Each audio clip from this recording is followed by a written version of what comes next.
Prince and family എന്ന സിനിമയിൽ ദിലീപിനെ വെള്ളപൂശാനുള്ള ശ്രമങ്ങൾ ഈ മാന്യമായ കോമഡി നാടകത്തിൽ ധാരാളമുണ്ട്. ദിലീപ് തന്റെ സിനിമയിൽ ഏറ്റവും അമിതമായി അഭിനയിച്ചിട്ടില്ല എന്നത് ശരിക്കും അത്ഭുതകരമാണ്. അത് ഇവിടെ കാണാം.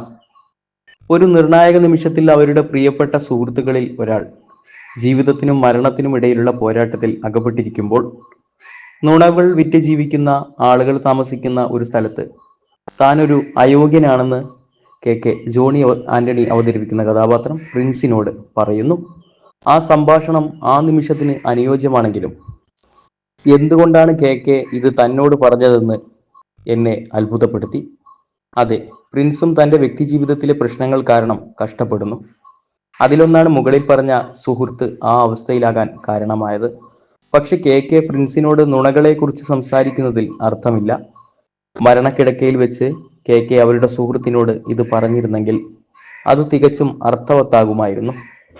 കാരണം നുണകൾ പ്രചരിപ്പിക്കുന്നവരുടെ പ്രവൃത്തികൾ കാരണം അവൾ വളരെയധികം നഷ്ടപ്പെട്ടു. പക്ഷെ എന്തിനാണ് പ്രിൻസിനോട് അത് പറയുന്നത്? എന്നിരുന്നാലും നിരവധി ചലച്ചിത്ര നിർമ്മാതാക്കൾ അവരുടെ എല്ലാ ശക്തിയും ഉപയോഗിച്ച് ശ്രമിച്ചിട്ടും പൂർണ്ണമായും പരാജയപ്പെട്ട ഒരു കാര്യം നവാഗത സംവിധായകൻ ബിൻഡോ സ്റ്റീഫൻ ഒടുവിൽ നേടിയതായി തോന്നുന്നു. ഒരു നല്ല ദിലീപ് ചിത്രം നിരവധി പോരായ്മകൾക്കിടയിലും നടന്റെ സമീപകാല ബോംബുകളേക്കാൾ മികച്ചതാണ്. Prince and family baby Siddique അവതരിപ്പിക്കുന്ന കഥാപാത്രം, ജാൻസി ചക്കാലക്കൽ, ബിന്ദു പണിക്കർ അവതരിപ്പിക്കുന്ന കഥാപാത്രം എന്നിവരുടെ 3 ആൺമക്കളിൽ പ്രിൻസ് ജിൻസ് എന്ന കഥാപാത്രം ധ്യാൻ ശ്രീനിവാസനാണ് അവതരിപ്പിക്കുന്നത്. ഷിൻസ് അതായത് ജോസ് കുട്ടി ജേക്കബ്. മൂത്തവനായ പ്രിൻസ് ഏറ്റവും ഉത്തരവാദിത്തമുള്ളയാൾ മാത്രമല്ല, തന്റെ വധുവിന്റെ കട ഉപയോഗിച്ച് കുടുംബം നടത്തുന്നയാളുമാണ്. എന്നിരുന്നാലും സഹോദരങ്ങളിൽ നിന്ന് വ്യത്യസ്തമായി പ്രണയത്തെയോ പങ്കാളിയെയോ കണ്ടെത്തുന്നതിൽ അദ്ദേഹം പരാജയപ്പെട്ടു. മധ്യവയസ്സിലെത്തിയിട്ടും ഇപ്പോഴും അവിവാഹിതനാണ്. ഷിൻസ് തന്റെ മൂത്ത സഹോദരങ്ങളെ ചെറുപ്പത്തിൽ വിവാഹം കഴിച്ച് ഇപ്പോൾ രണ്ടാമത്തെ കുഞ്ഞിനെ പ്രതീക്ഷിക്കുന്നതിനാൽ ജിൻസും വിവാഹത്തിന് തയ്യാറെടുക്കുമ്പോൾ പ്രിൻസ് നിരാശയിലാണ്.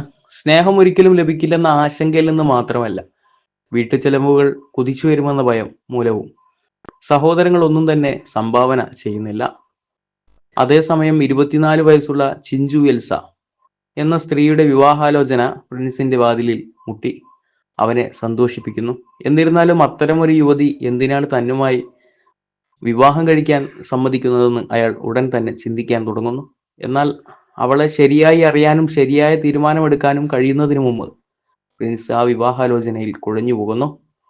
അവൾ തന്റെ വിപരീത ധ്രുവമാണെന്ന് അയാൾ മനസ്സിലാക്കുമ്പോഴേക്കും അവർ വിവാഹിതരാകും. എന്നിരുന്നാലും ഭാര്യാഭർത്താക്കന്മാരായി ഒരുമിച്ച് ജീവിക്കാൻ തുടങ്ങിയാൽ പ്രിൻസിന്റെ ജീവിതം നിയന്ത്രണാതീതമാകാൻ തുടങ്ങുന്നതിനാൽ ഇത് പ്രിൻസിന്റെ പ്രശ്നങ്ങളുടെ തുടക്കം മാത്രമാണ്.